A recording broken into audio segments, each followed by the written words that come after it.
Primary teeth operate under structural parameters that differ from adult dentition. Treating them requires a strategy built for their specific anatomy, not scaled-down adult protocols. Pediatric caries is a highly aggressive, infectious disease. Once established, decay in a child's mouth progresses up to 3 times faster than in permanent teeth. This cross-section reveals why. Primary molars have thinner enamel and wider pulp horns closer to the surface. Because of this, bacterial decay penetrates the nerve tissue quickly, reaching the pulp in a fraction of the time. This structural vulnerability turns simple cavities into fast-moving clinical crises, requiring specialized interventions to manage the accelerated timeline of infection. This rapid progression often manifests as early childhood caries, or ECC, a specific presentation of the disease observed in infants and toddlers. The primary bacterial driver is Streptococcus mutans. This is typically acquired through vertical transmission, passed directly from a primary caregiver to the child's mouth. This is governed by the caries balance. Normally, saliva and fluoride offset sugar and bacteria, but during sleep, saliva production drops sharply. This shifts the balance toward the pathological side, losing the primary mechanism for neutralizing acid. This creates the nighttime rule. When a child falls asleep with a bottle of milk, the sugary liquid pools around their upper front teeth. Without saliva to flush it out, the sugars ferment into acid throughout the sleep cycle. The pattern of decay is specific. The upper front teeth are decimated first. The lower teeth are often spared, protected by the tongue and submandibular salivary glands. Halting ECC requires more than clinical repair. It demands structural lifestyle changes to correct the biochemical imbalance driven by these nighttime habits.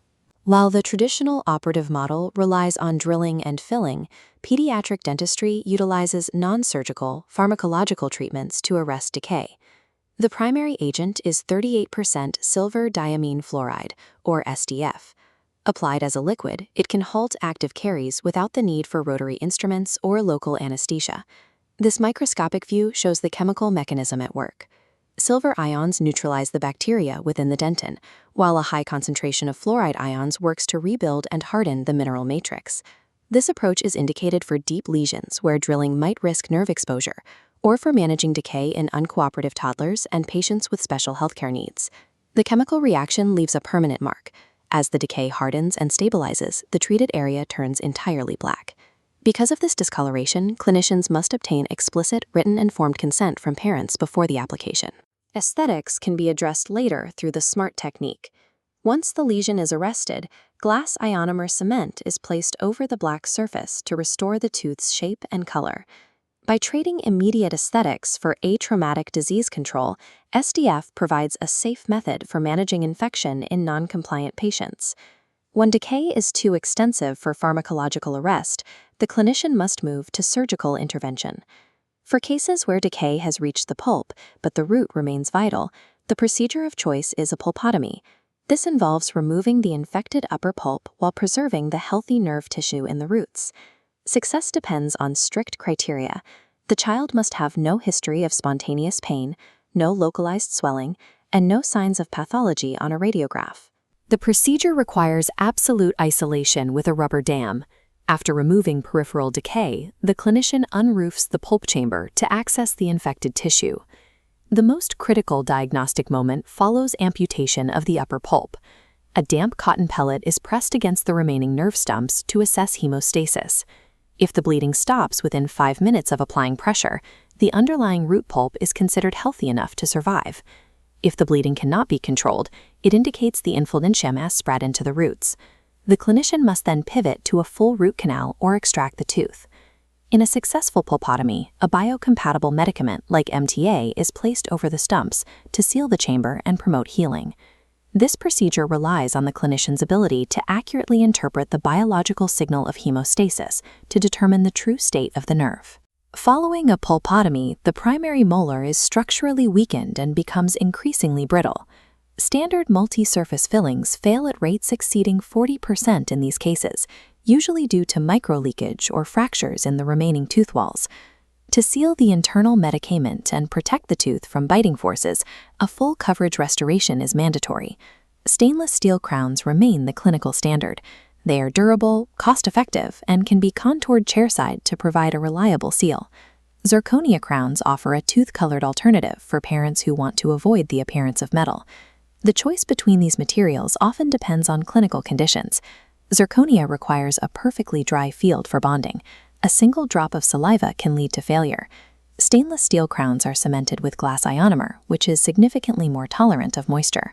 Material selection depends on the clinician's ability to maintain isolation, a factor dictated by the child's behavior.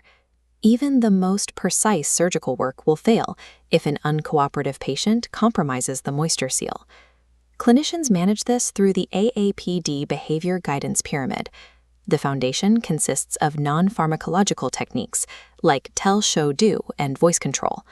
The middle tier utilizes conscious sedation, requiring continuous monitoring of oxygen saturation and blood pressure. The peak of the pyramid is general anesthesia, reserved for severe cases in patients who cannot be managed in a traditional office setting. Behavior management is a prerequisite for operative dentistry. Without a cooperative or safely sedated patient, complex clinical protocols cannot be reliably executed. Clinical success requires the practitioner to look beyond the chair and address the household habits that drive the disease. Weaning a toddler off a nighttime bottle is difficult because the habit is often a sleep association rather than a response to hunger. The gradual dilution method offers a solution. Parents slowly increase the water-to-milk ratio over several weeks, eventually transitioning the child to plain water without a sudden sleep regression. This flowchart integrates anatomy, operative care, and behavior. A cooperative child follows Path A toward traditional restorations. Limited cooperation utilizes Path B with SDF.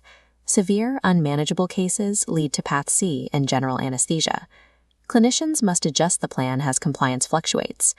Excellence in pediatric dentistry requires integrating surgical technique, material science, and psychological management to establish a stable oral health environment for the developing child.